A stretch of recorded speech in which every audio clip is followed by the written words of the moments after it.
Nag-harvest ako ng tubi at nakapag-imbento ako ng pang-harvest na hindi mo na kailangan lumusong. Tapos nakiuso kami ng bibi sa ulo.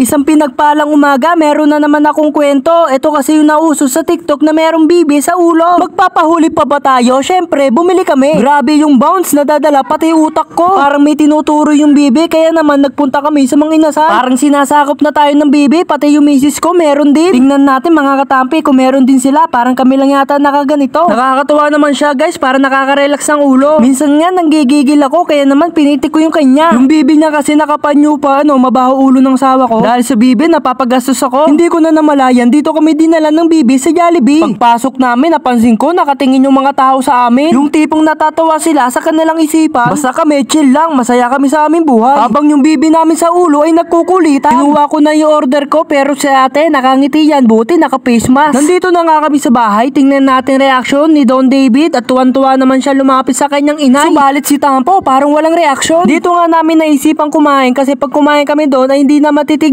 yung unrice. Subalit si Tampo gusto-gusto yung bibi, kaya naman kukunin natin, kaso biglang lumayo. Kinabukasan may nakita akong pusa sa kalsada. Kinuha ko nga pala yung pusa at iniligay ko sa gilid. Gusto ko sana siyang kunin kaso hindi pwede. Siya nga pala, ito nga pala yung na-evento ko na hindi na ako lulusong sa kanal. Kaya naman panoorin nyo kung paano ko siya gagawin. Kukuha nga pala tayo ng tubig. Grabe, ang dami, namumula yung mga tubig. Ang tubig nga pala isang live foods na mga isda. Mataas nga pala ito sa protina. Pag pinakain mo sa isda to, ang bilis lumaki. Dito nga pala ay maghahanap tayo ng panungkit, masyado kasi mataas yung kanal. Buti meron ako nakitang sanga ng malunggay. Ganyan pala gagawin natin, gagamit tayo ng tape. So ayan, maaabot na natin yung mga tubig. Hindi ko na kailangan lumusong pa, baka makakuha tayo ng sakit. Isang pasintabi muna sa mga kumakain. Ito ay isang uri ng mga bulate na pagkain ng mga isda.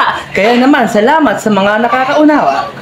Grabe, pwede na ako sa television. Ito nga mga katampi ay nakakuha na ako. Syempre guys, kasama yung putik and then ilalagay natin sa ating lagayan. Tingnan mo naman mga katampi, heaven na heaven talaga yung tubig. Okay lang kahit pinagtitinginan nila ako, basta wala ako natatapakan na person. Napaka basic lang mga katampi, sasandok ka lang tapos ilalagay mo lang sa lagayan. Dito ay tapos na ako manguha ng tubig, kaya naman aalisin na natin tong tape kasi napakahirap naman dalhin to. Ang gagawin ko naman sa sanga ay itatago ko dun mga katampi sa kabilang bakod para naman magamit pa natin sa susunod. Okay, dyan ka na. Pagbalik ko, sana tumubo ka na. Ito guys, napadami tayo ng kuha, kaya naman solid yung mga isda natin nito. Ngayon ay sisilipin natin yung tubig. Grabe, ang dami. Namumula pa talaga sila. Gagamitan mo pala ng tinidor sa ibabaw mga katampi, parang sumasandok ka lang ng pansit. Ayan nga pala yung finished product natin mga katampi. Tapos gagamutin natin, kaso nakalimutan ko anong tawag sa gamot na yun. Pwede na nga pala natin ipakain sa ating mga beta para mas madami silang umana. Ayan guys, sinawakan ko na nga pala yung tubig kasi hindi na ako nandiri at malinis na kasi yan. Ayan guys, so gustong-gusto talaga nila yan. Kung umabot ka dito sa dulo ng aking video, ito mga katampi, like, comment, and share mga katampi. Ito na yung pinaka-last na video natin sa 3 araw nating mechanics mga katampi ha. Mamimili ulit ako. Let's go! Bukas po ang live sa Joshua Tamparong.